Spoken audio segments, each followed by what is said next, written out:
this is the first time some of us are seeing you in public after that very controversial story involving VDM and Bobrisky. What exactly is your own side of the story in this matter? Well, so I think it's a question of infantile radicalism. Some of our young people are just not prepared to look at the provisions of the law with respect to the law on defamation. So they just simply go out there to embarrass people. I can say this without any fear of contradiction.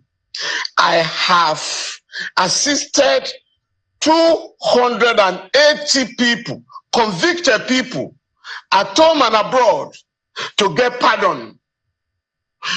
On one occasion, 200 Nigerians were convicted in Libya for drug-related offenses. But because the trials were conducted in Arabic, and none of them spoke Arabic, I petitioned the African Commission on Human and People's Rights. That commission, at our instance, I did a petition on behalf of SERAP. At our instance, the commission issued a provisional order, like an injunction, restraining the government of Libya from executing the Nigerians.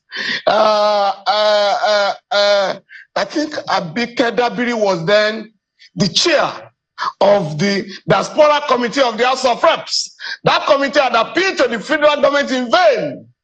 But based on our intervention, the court issued an order, and we wrote to, 2 months later, President Gaddafi, the late Muammar Gaddafi, became the chair of the African Union.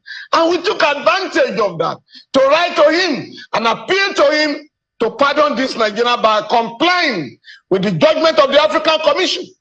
And that if you do not, you will be showing a bad example as the leader of the continent, as the chair of the African Union. President Gaddafi granted our request and granted pardon to the 200 convicted Nigerians on death row. They were deported and brought back to Nigeria. On another occasion, and this was 2015, we appealed to General Muhammadu Buhari, 70 soldiers and a general who was demoted to the rank of a colonel had fought the terrorists, but they didn't have adequate equipment. Mr. President, since you set up a presidential arms procurement panel, which had confirmed those who looted the huge sums, over $2 billion, earmarked for procurement of arms, please, can you grant pardon to these guys who were illegally convicted and sentenced? The 70 soldiers were sentenced to death. General Eniton Ransom Kuti was demoted to the rank of a colonel and also jailed for 6 months. We got the Army Council to quash his conviction for 6 months, and we now appeal to President Buhari to pardon him. Happily, his rank has since been restored. He has retired now as a brigadier general, while we are pursuing the demand for payment of the rights, the entitlement, outstanding salaries and allowances of the 70 soldiers. So I can go on and on. You recall in 1991, 12 young people under 17 were illegally sentenced to death, convicted of armed robbery, and sentenced to death in Lagos by an armed robbery tribunal. Again, we stopped there. We rushed to the court to stop their execution. And when a civilian government came on board in 1992, we appealed to the late Chief Michael Detodola as the governor of Lagos State to pardon these young people. They were pardoned. And so we already have a list of about 280 people. On no occasion, in none of these cases, has our law firm demanded for or received a dime, a kobo, from anybody who has been granted pardon? Mr. Falana, I was therefore flabbergasted. Yeah. So there are those who will say, did Bobrisky actually reached out to you? Did Bobrisky speak or directly or indirectly to you? If that is the case or not the case, what are you doing? You've written a letter seeking a retraction of it. But what are you doing to establish your innocence in what has been an allegation on this matter? No, Sheung. Bobrisky never spoke to me. I have never met him. I do not know him from Adam. It was alleged to have spoken to my son, Falana, Fars. Yes, my son said this guy was appealing to people for assistance and called my son, I think on May 4 thereabout this year. Please, can you give me 3 million naira to be placed in a special part of the prison? We call it the VIP section.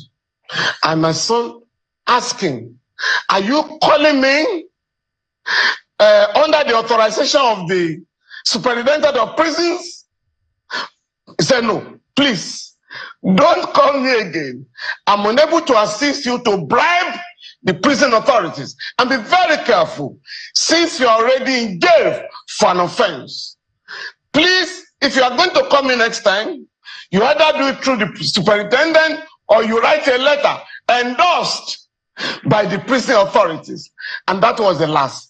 Somebody now said he listened to a tape somewhere and went out to lampoon and rather defame me by saying the guy had spoken to me. Of course, we are going to examine the call logs. And my son has also said, this was the guy who originated a call to me. My son has never negotiated fees on behalf of anybody. On the contrary, my 3 children normally refer people who need assistance to me, and not those. In fact, my wife was asking our kids recently, why are you always sending people who are not able to pay our fees? Next time we are going to be charging you. So this is the position.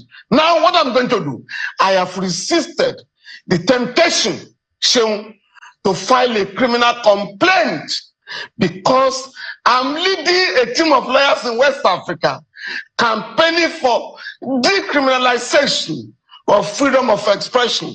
We have succeeded. This campaign is being coordinated by the Media Foundation for West Africa, of which I'm a member of the board.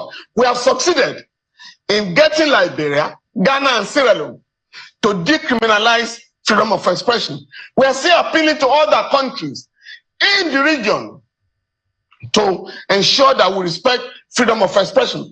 But that is not a license for defaming people, for blackmailing people.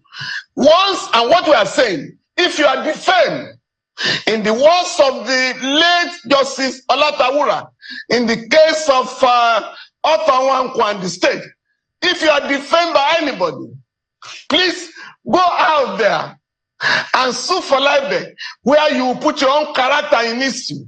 In this case, we are not going to file a criminal complaint. We will not be pushed to do that.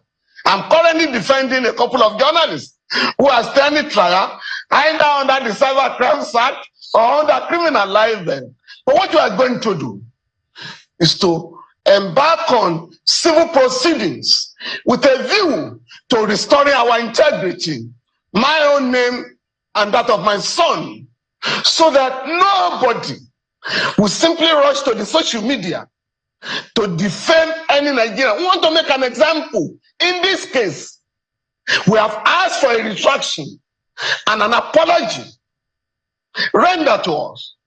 And that is not too much. And if we don't have a retraction, an apology acceptable to us, accepted by us, we are certainly going to initiate civil proceedings in the High Court. Yeah, Mr. Falana, because this is actually not, I mean, I'm saying for the sake of the public who have not seen or heard from you in this matter, who have the benefit of hearing your own side of the story. And that's why I brought it up. But I know how painful this could be, especially if you have built a reputation over the years. Now, the question here. Yeah, the question, quickly, Mr. Falana, because of the main subject for which I invited you. I'd like you to touch on the fundamentals aside the defamation or the libelous angle to this matter. Is the alleged corruption involved in our correctional service or with the EFCC about the withdrawal of a money laundering case dependent on a possible inducement? Just in about 60 seconds, Mr. Falana, so that we can get to the substantive matter for which we are here. I'm a former inmate of the correctional centers in the country. I also do prison work. I've exposed the rot in the prisons more than any Nigerian. On one occasion, I did the report revealed that between 2005 and 2006, and I have a government report to this effect, that 197 people convicted of drug trafficking in the Federal High Court in a.k.a.